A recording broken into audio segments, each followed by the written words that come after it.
여러분의 좋아요와 구독은 채널에 큰 힘이 됩니다. 매일 새벽 5시 알람 소리가 울리면 하루가 시작됩니다. 12년째 같은 시간에 일어나는 일상이죠. 저는 오세진 38살의 택시 기사입니다. 강남 일대에서 주로 영업하고 꽤 많은 단골 손님이 있습니다. 대기업 임원들, 연예인 매니저들, 심지어 몇몇 유명 인사들까지. 그들은 제가 말이 없고 일에 성실하다는 점을 좋아합니다. 물론 무엇보다 그들의 비밀을 지켜준다는 점이 가장 큰 장점이겠죠. 오늘도 어김없이 새벽 5시 30분 저는 차키를 돌립니다. 거울에 비친 제 얼굴은 피곤해 보이지만 이미 익숙해진 표정입니다. 집을 나서기 전 침대에 누워 자고 있는 아내 하영의 얼굴을 바라봅니다. 곱게 누워있는 모습이 천사 같습니다. 저에게 하영은 그저 천사였습니다. 다녀올게. 대답은 없습니다. 요즘 하영은 늦게 자고 늦게 일어납니다. 필라테스 강사로 일하며 요즘은 SNS 활동도 활발하게 하고 있거든요. 인스타그램 팔로워가 2만 명이 넘는다고 자랑하던 모습이 떠오릅니다. 열심히 사는 아내가 자랑스러웠죠. 새벽 6시 첫 손님을 태웠습니다. 강남역에서 김포공항까지 출장 가는 회사원이었습니다. 말없이 운전하는 동안 그 사람은 계속 통화를 했습니다. 비즈니스 이야기, 그리고 가끔 가족 이야기. 그런 대화를 듣고 있으면 문득 부러움이 일기도 합니다. 하영과 저는 7해 전에 결혼했습니다. 신혼 때는 정말 행복했습니다. 하지만 부모님의 갑작스러운 빚 문제로 제가 택시 운전을 시작하면서 많은 것이 바뀌었죠. 하영은 처음에는 이해해 주는 것 같았습니다. 하지만 시간이 지날수록 그녀의 꿈과 욕망은 커져갔고 제가 따라가기에는 버거웠습니다. 세진 씨, 우리도 언제 해외여행 한번 가요? 인스타에 올릴 사진이 없어. 세진 씨, 이번에 나온 가방 봤어? 우리 동네 사모님들 다 들고 다녀. 그런 말을 들을 때마다 가슴이 조여왔습니다. 열심히 일했지만 강남에서 산다는 것은 돈이 부족하다는 느낌을 항상 주었습니다. 특히 하영이 원하는 것들은 항상 제 능력 밖이었죠. 무거운 한숨을 내쉬며 하루를 이어갑니다. 오전 11시 점심시간 전에 잠시 쉬어가려고 한강공원에 차를 세웠습니다. 그때 핸드폰이 울렸습니다. 하영이었습니다. 여보, 나 오늘 레슨 끝나고 워크숍 있어서 늦을 것 같아. 또 이번 주에만 벌써 3번째잖아. 우리 센터가 지금 확장 중이라 회의가 많아. 미안해. 밥은 알아서 챙겨 먹어. 전화가 끊겼습니다. 갑자기 허기가 사라졌습니다. 한강을 바라보며 생각에 잠겼죠. 언제부터였을까요? 하영의 변화가 몇 달 전부터였던 것 같습니다. 밤늦게 귀가하고 항상 피곤하다며 부부관계도 피하고 핸드폰은 항상 비밀번호를 걸어놓고 그래도 저는 의심하지 않았습니다. 아니, 의심하고 싶지 않았던 걸지도 모릅니다. 바쁜가 보다. 요즘 필라테스가 뜨니까 혼잣말을 하며 다시 운전대를 잡았습니다. 오후 내내 손님을 태우고 내려주는 반복적인 일상. 그러다 문득 뒷좌석에 떨어진 종이 한 장이 눈에 들어왔습니다. 신용카드 영수증이었습니다. 호텔 룸서비스 영수증이었죠. 인터컨티넨탈 호텔 마이너스 룸서비스 마이너스 샴페인 1병, 스테이크 2개. 의심은 독과 같아서 한번 퍼지기 시작하면 멈출 수 없습니다. 저는 매일 밤 아내의 행동을 살피기 시작했습니다. 평소와 다를 것 없이 침착하게 행동하려 노력했지만 내면의 불안은 점점 커져만 갔습니다. 하영의 SNS를 살펴보기도 했습니다.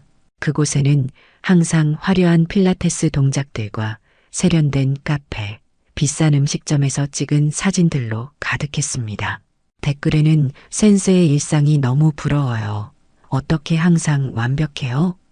같은 말들이 줄을 이었죠.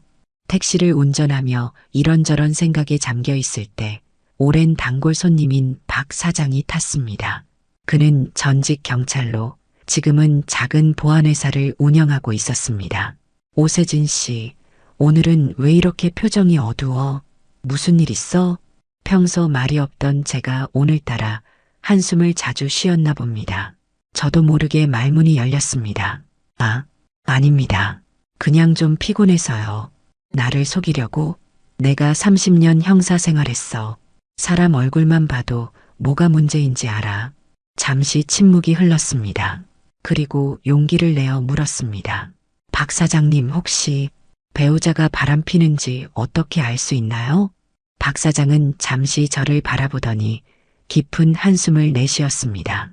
아이고, 그런 일이 있구먼. 확실해? 아직은 확신할 수 없어요. 그냥 의심만. 증거가 필요해. 확실한 증거. 그래야 나중에 후회 없어. 박 사장의 말이 귓가에 맴돌았습니다. 증거. 그래야 후회 없다는 말. 하지만 정말로 증거를 찾고 싶은 걸까요? 진실을 알게 되면 지금의 삶은 어떻게 될까요? 머릿속이 복잡했습니다. 내가 아는 사설 탐정이 있어. 전직 형사 출신인데 이런 일 잘해. 진실은 언제나 정리되어 있어. 박 사장은 명함 한 장을 건넸습니다. 김정호 탐정사무소라고 쓰여 있었습니다. 저는 그 명함을 주머니에 넣었습니다. 아직 결정하지 못했지만 가능성을 열어두고 싶었던 것 같습니다. 그날 저녁 하영은 또 늦게 돌아왔습니다. 새벽 1시, 그녀는 조용히 문을 열고 들어와 씻으러 갔습니다. 저는 잠든 척했지만 사실 그녀의 모든 움직임을 눈치채고 있었습니다. 샤워 소리가 들리는 동안 저는 하영의 가방을 살펴봤습니다. 그 안에는 새 속옷이 들어 있었습니다. 분명 아침에는 없었던 것입니다. 심장이 빠르게 뛰었습니다. 가방 안쪽 포켓에는 또 다른 영수증이 있었습니다. 이번에는 강남의 유명 호텔 영수증이었습니다. 체크인 시간 오후 7시, 체크아웃 오후 11시. 하영이 워크숍 있다고 말했던 시간대와 정확히 일치했습니다. 샤워 소리가 멈추고 저는 급히 침대로 돌아와 잠든 척했습니다. 하영이 침대에 누웠지만 저는 몸을 돌려 등을 보였습니다. 그녀의 몸에서는 샤워제 냄새 너머로 낯선 향기가 느껴졌습니다. 주먹을 꽉 쥐었지만 아무 말도 할 수 없었습니다. 다음 날 아침 저는 김정호 탐정사무소로 전화를 걸었습니다. 짧게 상황을 설명하고 미팅을 잡았습니다. 점심시간을 이용해 사무소를 찾았죠. 탐정 김정호는 50대 중반의 날카로운 눈빛을 가진 남자였습니다. 오세진 씨, 이런 일은 정확한 증거 수집이 중요합니다. 감정에 휘둘리면 안 돼요. 김정호는 차분하게 설명했습니다. 조사 방법, 비용, 그리고 예상 결과까지. 저는 침착하게 들었지만 가슴속은 이미 무너져 내리고 있었습니다. 조사 기간은 얼마나 걸릴까요? 보통 2, 3주면 충분합니다. 대상자의 행동 패턴, 만나는 사람, 장소 등을 파악하게 되죠. 저는 계약서에 서명했습니다. 300만 원의 계약금을 지불하고 남은 300만 원은 결과물을 받고 지불하기로 했습니다. 이렇게 시작된 조사는 제 인생을 완전히 바꿔놓을 것이라고는 그때는 상상도 못했습니다. 3주 뒤 김정호에게서 연락이 왔습니다. 결과물이 나왔다는 내용이었습니다. 심장이 쿵쾅거렸습니다. 진실을 마주할 준비가 되었는지 자문했지만 답은 이미 정해져 있었습니다. 알아야만 했습니다. 사무실에 도착하자 김정호는 노트북을 켰습니다. 화면에는 수많은 사진과 동영상이 정리되어 있었습니다. 저는 천천히 숨을 내쉬며 화면을 응시했습니다. 오세진 씨, 먼저 말씀드리지만 좋은 소식은 아닙니다. 첫 번째 사진, 호텔 로비에서 손을 잡고 걸어가는 하영과 한 남자. 남자는 46살 정도로 보이는 체격이 좋은 사람이었습니다. 두 번째 사진, 호텔 엘리베이터에서 키스하는 두 사람. 세 번째 사진, 레스토랑에서 웃으며 대화하는 모습. 그리고 마지막 사진, 침대에서 함께 있는 두 사람의 모습. 숨이 막혔습니다. 가슴이 찢어질 것 같았습니다. 화면 속의 하영은 제가 알던 사람이 아니었습니다. 그녀의 얼굴에는 저와 함께 있을 때 볼 수 없었던 행복감이 넘쳐났습니다. 이 남자의 신원도 조사했습니다. 강남에서 프랜차이즈 헬스장을 운영하는 사업가입니다. 이름은 강민석, 46살이고 세 군데 지점을 가지고 있죠. 최근에는 필라테스 센터도 인수했습니다. 아마 그곳에서 만났을 가능성이 높습니다. 김정호의 설명이 귀에 들어왔지만 머릿속은 이미 하얗게 변해 있었습니다. 그는 계속해서 상황을 설명했습니다.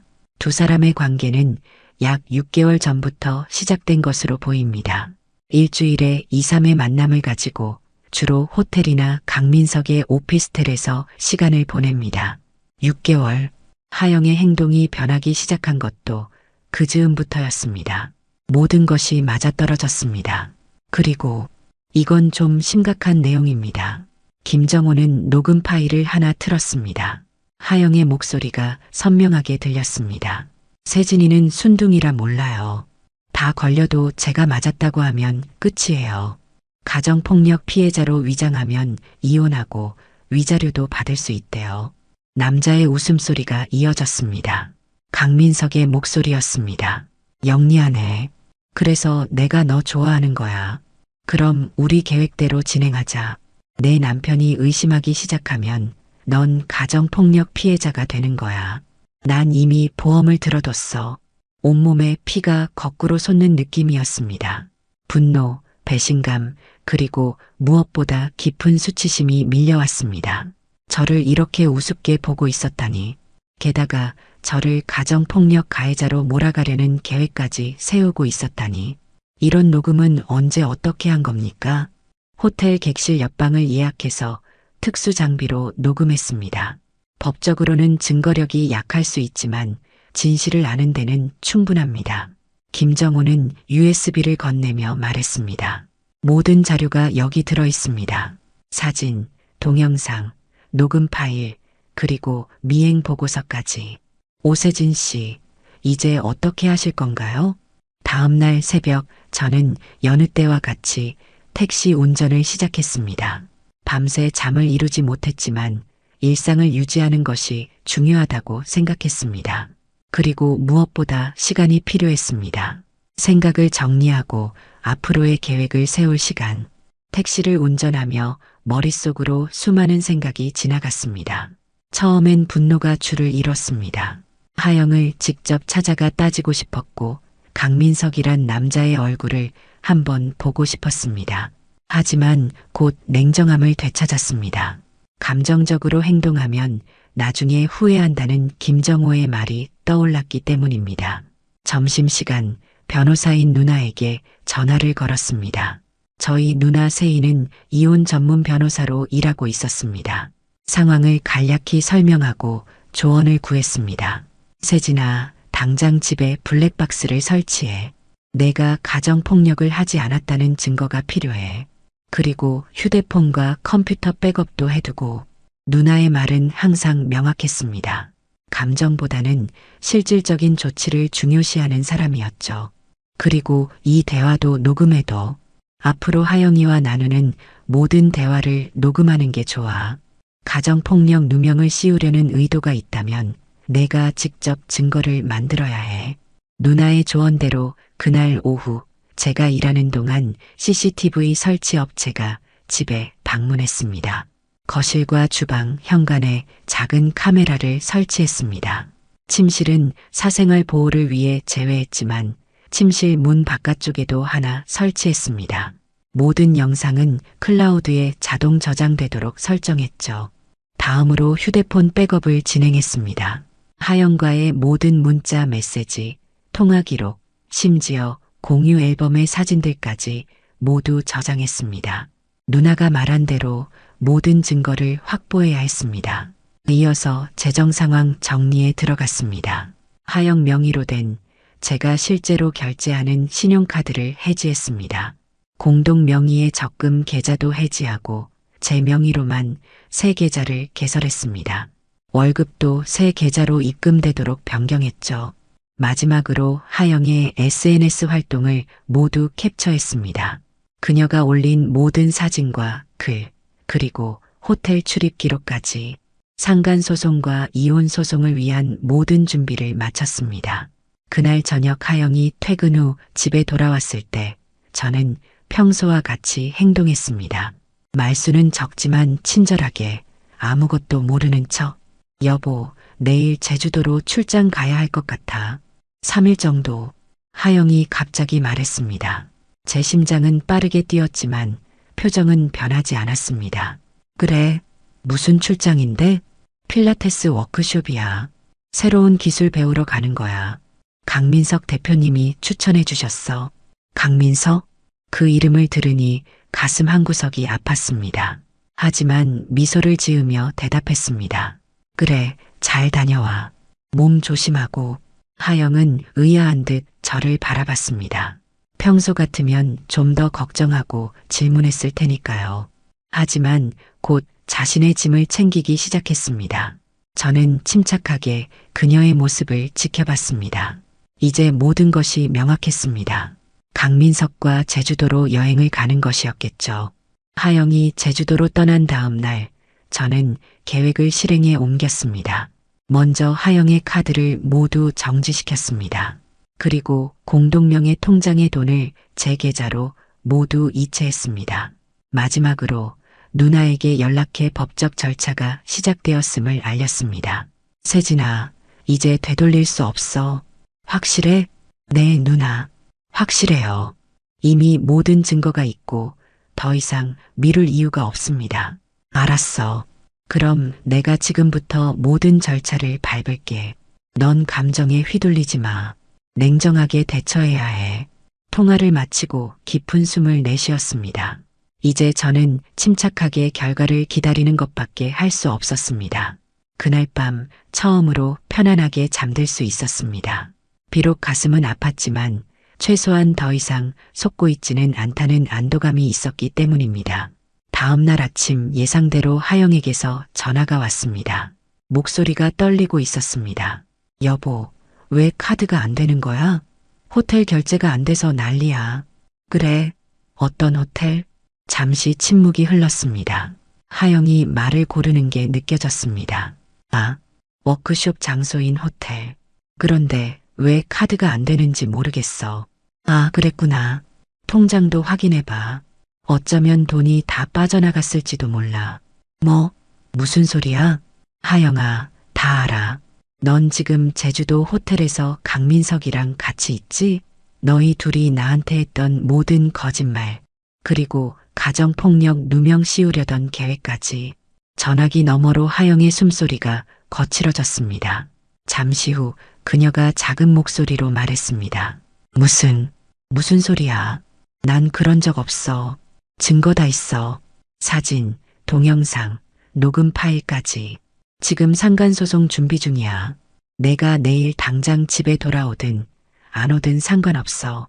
이제 우리 사이는 끝났으니까. 하영이 울기 시작했습니다. 처음에는 조용히, 그러다 점점 커지는 울음소리. 그러나 저는 더 이상 흔들리지 않았습니다. 여보, 내가 잘못했어. 용서해줘. 다시 시작하자. 내가 진심으로 반성할게. 늦었어. 다 정리했어. 앞으로 내 이름 하나도 안 남게 할 거야. 전화를 끊었습니다. 몇 분 후 다시 전화가 왔지만 받지 않았습니다. 문자도 계속 왔습니다. 처음에는 애원하는 내용, 그 다음에는 협박, 마지막에는 구걸하는 내용까지. 하지만 저는 모두 무시했습니다. 대신 모든 문자를 캡처해 증거로 저장했습니다. 그날 오후 강민석에게서도 전화가 왔습니다. 처음 듣는 번호였지만 누구인지 즉시 알 수 있었습니다. 받지 않았고 곧 문자가 왔습니다. 오세진 씨, 저는 강민석입니다. 대화 좀 했으면 합니다. 오해가 있는 것 같네요. 이 문자도 캡처 후 무시했습니다. 이제 그 누구와도 대화할 필요가 없었습니다. 법이 모든 것을 해결해 줄 것이기 때문입니다. 저녁 다시 하영에게서 전화가 왔습니다. 이번에는 받기로 했습니다. 그녀의 목소리는 완전히 달라져 있었습니다. 울음 섞인 절망적인 목소리였습니다. 세진아, 강민석이 날 버렸어. 호텔비도 못 내고 지금 거리에 나와 있어. 마음 한구석이 흔들렸지만 곧 단단히 마음을 다잡았습니다. 내 문제야. 이제 나한텐 아무 의미 없어. 돈 좀 보내줘. 서울로 돌아갈 비행기 표라도. 하영아, 넌 내가 순둥이라서 다 속아 넘어갈 거라고 생각했지? 그 말 기억나? 내가 한 말이야. 녹음까지 해놨어. 하영의 울음소리가 커졌습니다. 하지만 더 이상 저의 마음을 움직이지 못했습니다. 이제 와서 슬퍼해봤자 소용없어. 변호사를 통해서만 연락해. 다른 대화는 없을 거야. 전화를 끊고 깊은 숨을 내쉬었습니다. 가슴이 아팠지만 동시에 묘한 해방감도 느껴졌습니다. 드디어 모든 거짓에서 벗어난 기분이었습니다. 하영이 제주도에서 돌아온 지 일주일이 지났습니다. 그녀는 이제 친구 집에서 지내고 있었습니다. 제가 집 비밀번호를 바꿨기 때문입니다. 법적으로는 아직 그녀의 집이기도 했지만 상황이 이렇게 되자 굳이 돌아오려 하지는 않았습니다. 매일같이 문자와 전화가 왔습니다. 처음에는 화를 내다가 점점 애원하는 내용으로 바뀌었습니다. 때로는 자신의 잘못을 인정하고 용서를 구하기도 했습니다. 하지만 저는 단 한 번도 흔들리지 않았습니다. 단지 필요한 법적 대화만 주고받았을 뿐입니다. 변호사를 통해 이혼 소송과 상간 소송이 동시에 진행되었습니다. 모든 증거는 이미 확보되어 있었고 절차는 예상보다 빠르게 진행되었습니다. 하영 측에서도 별다른 반박을 하지 못했습니다. 증거가 너무 명백했기 때문입니다. 그러던 어느 날 강민석에게서 연락이 왔습니다. 이번에는 변호사를 통해서였습니다. 오세진 씨, 합의를 제안하고 싶습니다. 상간소송을 취하해 주신다면 적절한 보상을 해드리겠습니다. 누나의 조언을 구했습니다. 합의금은 얼마나 제안했어? 3천만 원이요. 말도 안 되는 금액이네. 최소 1억은 받아야 해. 게다가 이건 단순한 불륜이 아니라 널 가정폭력 가해자로 몰아 파탄 내려던 계획적인 행동이었어. 거절해. 누나의 말대로 강민석의 제안을 거절했습니다. 그리고 일주일 후 다시 제안이 왔습니다. 이번에는 5천만 원.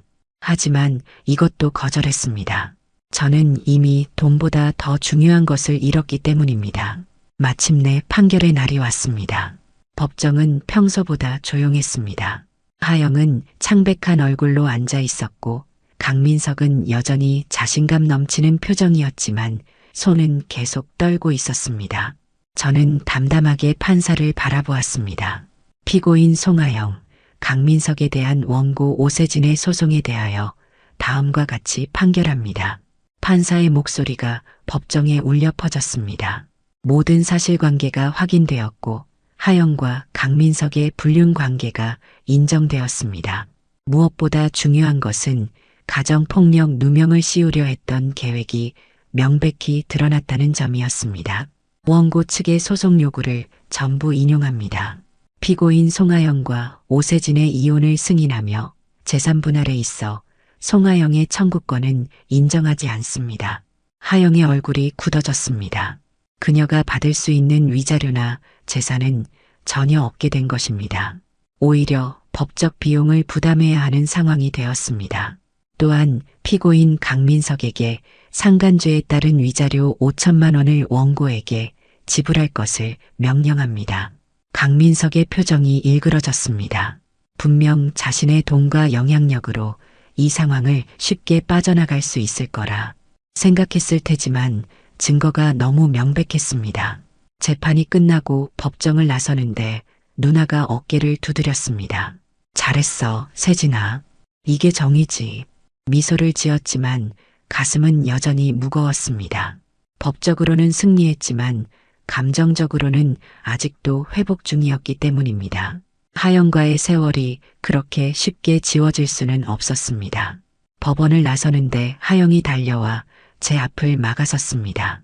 눈물이 가득한 눈으로 저를 바라보았습니다. 세진아, 정말 이렇게 끝내는 거야? 우리 7해 동안 쌓은 추억은 차갑게 대답했습니다. 내가 다 버렸잖아. 그 추억이라는 것도 진짜였나? 아니면 연기였나? 하영의 표정이 일그러졌습니다. 그녀는 무언가 말하려 했지만 제가 먼저 자리를 떠났습니다. 더 이상 그녀의 말을 들을 필요가 없었습니다. 집으로 돌아와 샤워를 하고 잠시 휴식을 취했습니다. 오늘로 모든 법적 절차가 끝났습니다. 이제 새로운 시작을 할 시간이었습니다. 하지만 모든 것이 끝났는데도 왜 이렇게 공허함이 느껴지는 걸까요? 승리했다는 기쁨보다는 상실감이 더 크게 밀려왔습니다. 저녁에 누나에게서 전화가 왔습니다. 세진아, 강민석 쪽에서 연락이 왔어. 위자료를 일시불로 지불하겠대. 합의서에 서명하면 된다고. 알겠어요. 내일 갈게요. 어떻게 지내? 괜찮아? 뭐, 그냥 살아요. 택시 운전하고 집에 와서 쉬고. 별거 없죠? 세진아, 너무 혼자 있지 마. 우리 집에라도 와. 아이들이 삼촌 보고 싶어 해. 고마워요, 누나. 나 괜찮아요. 시간이 필요한 것 같아요. 통화를 마치고 베란다에 나가 담배를 피웠습니다. 사실 담배는 몇 년 전에 끊었었는데 하영이 떠나고 다시 시작했습니다. 서울의 밤하늘을 바라보며 생각에 잠겼습니다. 이제 어떻게 살아야 할까? 무엇을 위해 살아야 할까? 다음 날 법률사무소에서 모든 서류 작업을 마쳤습니다. 강민석이 보낸 5천만 원의 위자료가 제 계좌로 들어왔습니다. 하지만 그 돈을 보며 아무런 기쁨도 느끼지 못했습니다. 그저 제가 잃은 것에 대한 보상금, 그리고 법적 절차를 위해 쓴 돈의 일부가 돌아온 것뿐이었습니다. 퇴근 후 동네 술집에 들렀습니다. 혼자 소주 한 병을 마시며 지난 시간을 돌아봤습니다. 하영과 처음 만난 날, 사랑에 빠진 날, 결혼을 결심한 날, 그리고 마지막으로 본 날까지 모든 기억이 주마등처럼 스쳐 지나갔습니다. 사장님, 오늘 왜 이렇게 우울해 보이세요? 주인아 주머니가 물었습니다. 그냥 인생이 그렇죠 뭐. 좋았던 것도 다 지나가고. 에이, 아직 젊은 사람이 그런 말씀을. 앞으로가 더 중요한 거지. 그 말에 쓴웃음이 나왔습니다. 앞으로가 더 중요하다. 맞는 말이지만 지금 당장은 그렇게 느껴지지 않았습니다. 술을 마시고 집으로 돌아오는 길, 문득 택시를 새로 바꿔야겠다는 생각이 들었습니다. 지금 타는 택시는 하영과 함께 있을 때 구입한 것이었습니다. 새로운 시작을 위해서는 그런 것부터 바꿔나가야 할 것 같았습니다. 일주일 후 소식을 들었습니다. 하영이 SNS에 글을 올렸다는 것이었습니다. 억울합니다. 저는 피해자입니다. 라는 제목의 긴 글이었죠. 그 글에서 하영은 자신이 오히려 저에게 학대받았다고 주장했습니다. 제가 돈을 주지 않아 고생했다. 늘 택시 운전을 핑계로 집에 늦게 들어와 외롭게 했다 등등. 물론 모두 거짓이었습니다. 누나가 급하게 전화를 걸어왔습니다. 세진아, 하영이 글 봤어? 명예훼손으로 고소해야 해. 봤어요. 근데 그냥 내버려 두고 싶어요. 더 이상 얽히고 싶지 않아요. 안 돼. 이건 명백한 거짓말이야. 그냥 두면 너한테 불리해. 누나의 조언대로 결국 하영을 명예훼손으로 고소했습니다. 게다가 그녀의 SNS 활동은 생각지도 못한 결과를 가져왔습니다. 하영이 인플루언서로 활동하며 홍보했던 몇몇 제품들의 회사에서 허위 광고 혐의로 그녀를 고발한 것입니다. 그 제품들을 실제로 사용한 적이 없는데도 사용한 것처럼 홍보했다는 혐의였습니다. 미디어에서는 하영의 이야기를 인플루언서의 몰락이라는 주제로 다루기 시작했습니다. 그녀의 팔로워는 급격히 감소했고 협찬 제안도 모두 끊겼습니다. 결국 그녀는 SNS 계정을 비공개로 전환하고 도망치듯 외딴 지인의 원룸으로 들어갔다는 소식이 들렸습니다. 강민석도 이 상황에서 자유롭지 못했습니다. 헬스장 업계에서 그의 평판이 나빠지자 투자자들이 빠져나가기 시작했습니다. 언론에서는 그의 과거 사업 비리까지 파헤치기 시작했고 결국 그는 고급차를 팔고 사업 규모를 축소할 수밖에 없었다고 합니다. 한 달 뒤 저는 새 택시를 구입했습니다. 이전 차보다 더 좋은 모델이었죠. 새 차의 운전석에 앉으니 묘한 해방감이 들었습니다. 이것이 진짜 새 출발의 시작이라는 느낌이 들었습니다. 그날 첫 손님으로 박 사장이 탔습니다. 그는 제 새 차를 보고 놀라워했습니다. 오세진 씨, 차 바꿨네? 잘 됐구먼. 네, 오래된 건 버렸습니다. 그래, 잘했어. 가끔은 다 버리고 새로 시작해야 해. 그게 인생이야. 박 사장의 말에 고개를 끄덕였습니다. 그의 말이 위로가 되었습니다.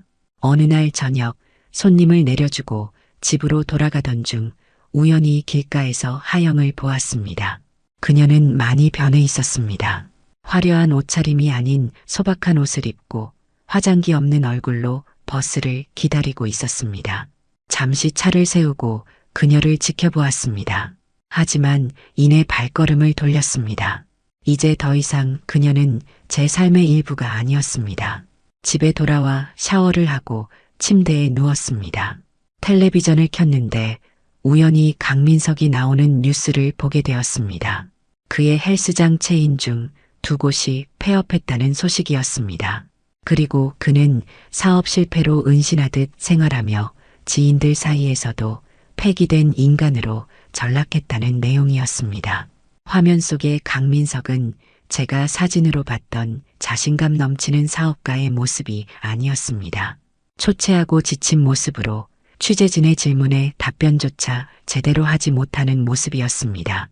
묘한 감정이 들었습니다. 승리감? 아니면 동정심?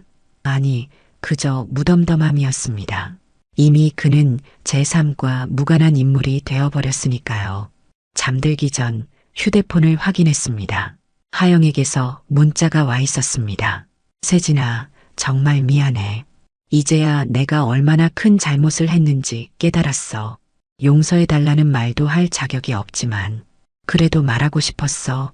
문자를 읽고 잠시 생각에 잠겼습니다. 하지만 곧 휴대폰을 침대 옆에 내려놓았습니다. 답장할 필요가 없었습니다. 이미 모든 것은 끝났고 새로운 삶이 시작되었으니까요. 법정 판결 후 6개월이 지났습니다. 저는 여전히 택시를 운전하며 평범한 일상을 이어가고 있었습니다. 비록 거창한 변화는 없었지만 마음의 평화를 되찾아가고 있었습니다. 새 택시에는 작은 변화를 주었습니다. 운전석 앞 유리에 작은 스티커를 붙였죠. 불륜, 무음 차단 완료라고 적힌 스티커였습니다. 웃기는 문구지만 제게는 일종의 다짐이었습니다. 더 이상 거짓과 배신에 속지 않겠다는, 그리고 그것들로부터 자유로워졌다는 의미였습니다. 오늘도 여느 때와 같이 아침 5시에 일어나 택시 운전을 시작했습니다. 첫 손님은 출근하는 회사원이었습니다. 제 새 차를 보고 말을 걸어왔습니다. 사장님, 요즘 차 뽑았어요? 깨끗하네요.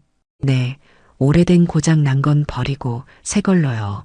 그 말에 제 입가에 미소가 번졌습니다.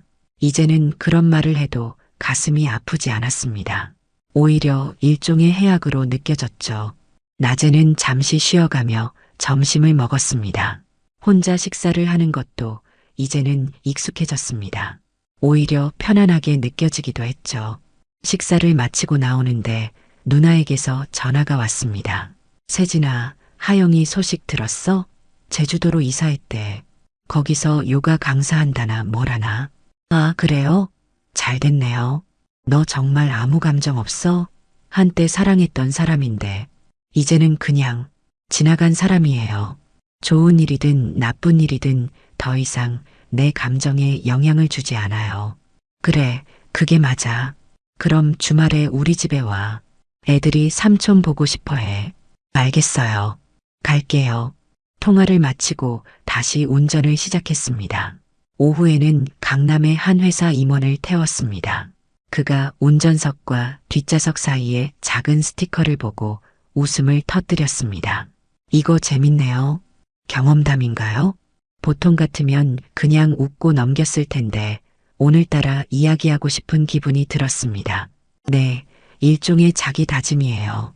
더 이상 속지 않겠다는. 그 임원은 갑자기 진지해졌습니다. 저도 비슷한 경험이 있어요. 아내가 바람 피워서 이혼했죠. 힘들죠? 처음엔 많이 힘들었죠. 하지만 이제는 괜찮아요. 오히려 더 나은 삶을 살게 된 것 같습니다. 그래요? 어떤 점에서요? 이제 거짓 없이 살 수 있으니까요. 누군가의 연기를 보며 살아가는 게 아니라 진짜 내 삶을 사는 거죠. 임원은 깊이 공감한다는 듯 고개를 끄덕였습니다. 목적지에 도착해 그가 내리며 말했습니다. 좋은 이야기 감사합니다. 덕분에 위로받았어요. 앞으로도 좋은 일만 있길 바랍니다. 그날 저녁 누나네 집에 갔습니다.